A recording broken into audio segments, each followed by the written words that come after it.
Hi there, welcome to the second episode of my 10-minute moan from today. And the topic of this 10-minute moan is the first set of findings from the UK COVID inquiry, where the Right Honourable Baroness Hallett has looked at each different part in different modules, and she has made public her findings for Module 1. In Module 1, she looked at the resilience and preparedness of the United Kingdom prior to COVID. So basically looking at how ready were we, how resilient we were going to be to any type of pandemic.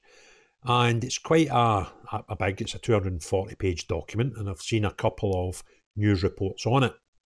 But I was on holiday at the time and I was wanting to do a video on it, but I was wanting to look at the actual report myself before doing so, which is why it's taken me a few days to come up with this video. And what I found in the report about Scotland and our resilience and preparedness is absolutely shocking. And the crux of this is actually the current First Minister, John Swinney, who, in my opinion, done an absolute disastrous job in making sure Scotland was resilient or prepared for any type of pandemic. And what I found in this document was absolutely stunning. Just abysmal planning, preparation for anything to happen in Scotland. And I've taken out a few sections to share with you out of this report. And it's mind-blowing just how pathetically poorly we were prepared for this pandemic. So I'll just look at each section that I've taken out of the document. I'm not going to go through, obviously, a 240-page document, but I've taken out the key pieces about the Scottish readiness for a pandemic. So in section 2.47, John Swinney MSP was the Deputy First Minister in the Scottish Government from November 2014 to March 2023. As Deputy First Minister, Mr Swinney held ministerial responsibility for resilience. As those responsibilities are now held by the Cabinet Secretary for Justice and Home Affairs, Mr Swinney described his position as participating in and ultimately leading the resilience function of the Scottish Government. So that's what he understood his role to be, in his own words. In Scotland, the Cabinet Subcommittee Scottish Government Resilience provided ministerial oversight to strategic policy and guidance in the context of resilience in Scotland. Its last meeting took place in April 2010, when, according to the minutes, it had a full programme of work. This work was to be taken up by the Scottish Resilience Partnership, which had direct ministerial involvement in order to provide strategic ministerial direction. As those attending were all members of the Cabinet, if necessary, issues could be taken up in that forum. Gillian Russell, Director of Safer Communities from... Oh, excuse me a second, I just went a wee bit too far there. Where do we get to? Yeah. Gillian Russell, Director of Safer Communities in the Scottish Government from June 2015 to March 2020, told the inquiry, what we did do was take the UK National Risk Assessment and then look at what Scottish Risk Assessment should look like on the back of that. In short, the population figures in the UK-wide National Risk Assessment were replaced with those for the Scottish population. There was no separate analysis for Scotland that adequately took into account specific factors that might particularly affect the population of Scotland. So in the first two sections, we found out the person ultimately responsible for the preparedness of Scotland was John Swinney. And he, in his whole time having that responsibility, had 0 meetings to look at the risk assessment for any pandemics in Scotland. And then Gillian Russell, at the time Director of Safer Communities, took UK-wide risk assessment and copied and pasted it and changed the population and obviously ran the figures proportionally for the rest of the UK. So we've done nothing. We had no meetings. We had no risk assessment. We've just done nothing. And that doesn't surprise me because this government, I've suggested for a long time, done nothing to look after Scotland. All they were interested in was chasing their independence dream of their voters and blaming Westminster, Brexit or Tories for any failings. However, Section 5.100, the Scottish Pandemic Flu Preparedness Board was established in 2017 and met every 2 months until November 2018. Then it didn't meet at all between November 2018 and June 2019. Its meetings were cancelled or postponed due to either the unavailability of officials or the competing priorities of Operation Yellowhammer. Gillian Russell, Director of Safer Communities in Scotland, from June 2015 to March 2020, so the whole time this thing was established, explained that while some of the work had been completed, other work was paused because priorities were given to other things. No mention of what these other things are. Just this thing that was to look at Scottish Pandemic Flu Preparedness Board, just had other things that they were doing, so they couldn't meet. But it gets better. By the time COVID-19 pandemic struck, 8 out of 22, that's about a third, of the recommendations from Exercise Cygnus, this was a UK-wide exercise to get us prepared for a potential pandemic. So approximately a third of the recommendations were incomplete in Scotland.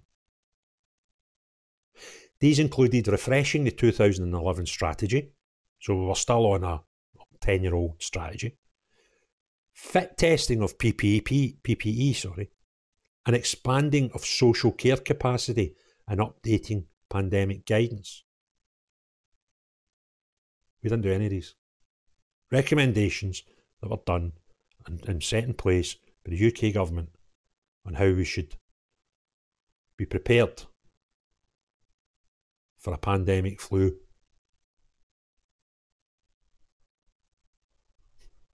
We didn't bother. We didn't have the meetings, and we didn't bother reaching a third of the recommendations which were set out 5 years previous.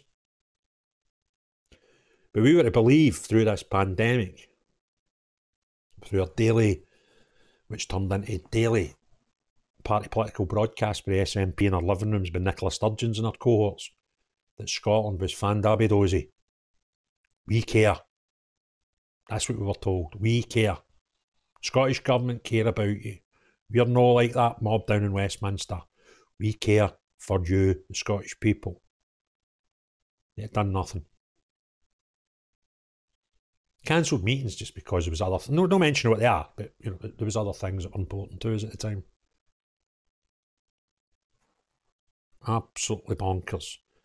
There's something else that hasn't... where is it? I don't seem to have copied and pasted into it. Expert medical and scientific advice. This was it.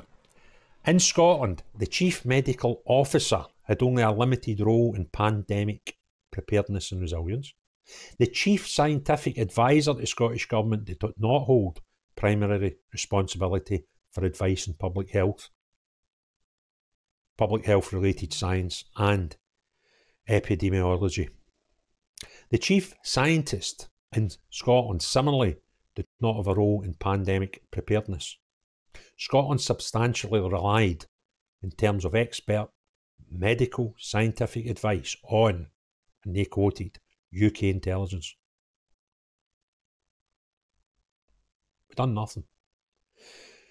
The Scottish Resilience Partnership also brought together a core group of Scottish Government officials, Category 1 responders and representatives from the Society of Local Authority Chief Executives, as well as Scotland's 12 local resilience partnerships. It would meet, and I quote, on a periodic basis to supervise the preparation for resilience activity. Mr Swinney said that ministers also attended, quite frequently, to provide a direction of ministerial thinking. I don't even know what that means. It is just waffle to try and suggest they've done something when in reality they've done nothing. So we put together this Scottish Resilience Partnership to take care of that sort of nonsense. And we put a core group of Scottish officials and responders and reps from local authority. But we had no input from the cleverest doctors and scientists in our country. And the Scottish ministers would attend quite frequently, not always, not most of the time, just quite frequently, to provide a direction of ministerial thinking, whatever the hell that means. A direction of thinking. You were thinking about nothing. In January, where are we?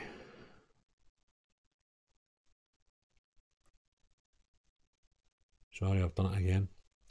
In January of 2015, John Swinney MSP, Deputy First Minister in the Scottish Government from November 2014 to 2023, commissioned the development of the Scottish Risk Assessment, the first and only edition, which was published eventually in 2018. It was intended to complement the UK-wide assessments, providing a Scottish context for risks where Scotland would be affected differently from the rest of the UK, as well as information to assist planning by local responders. And although a separate document was created, this is her again. Where are we? Gillian Russell did say, same again. We took the national risk assessment and then look at what Scottish risk assessment should look like in the back of it. They copied and pasted the results of the UK one. These people done nothing bar tick box exercises and lip service to making sure Scotland was prepared for a pandemic. Now, you could say, but Westminster didn't do this and what. Let me just remind you that health is a devolved power that lies squarely on the table of the Scottish Government. So if the UK done nothing, I would still not give them a pass to do nothing and pay lip service. So we've got all these powers, and I keep saying it. Could you please give us a government that take the powers of devolution and new them and take, not even just use them, abuse the powers that you've got. Take total advantage of them and make Scotland a cracking country. But you failed. And these crackpots tell us, but we want more powers. You cannot cope with the powers you have. The findings in this Module 1 are frightening and suggest to me, as a humble Scotsman, that you do nothing but pay lip service. Yet, you declare that you want more powers. To do what with them? Pay them lip service? Copy and paste what the UK government do? Have no meetings? It's laughable. And if it didn't involve, in the case of COVID, and affect the health and the death of the Scottish people, it would be laughable. But this is no laughing matter.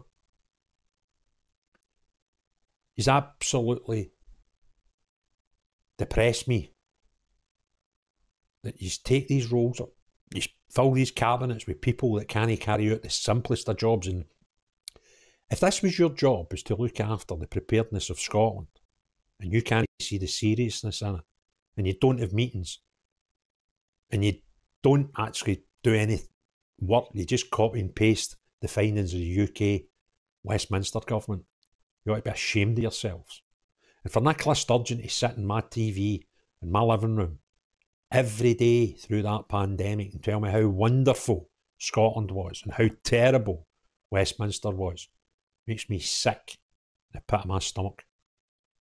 But she's not alone. This John Swinney, who is now our First Minister, should be sacked on the spot. And if there is such a law that makes it a criminal offence to have such an impasse and totally ignore your responsibilities as a government minister, then you should be jailed on the spot as well. Because you don't take it serious. You actually take these offices and have no responsibility. You just ignore it. I don't know how you sleep at night.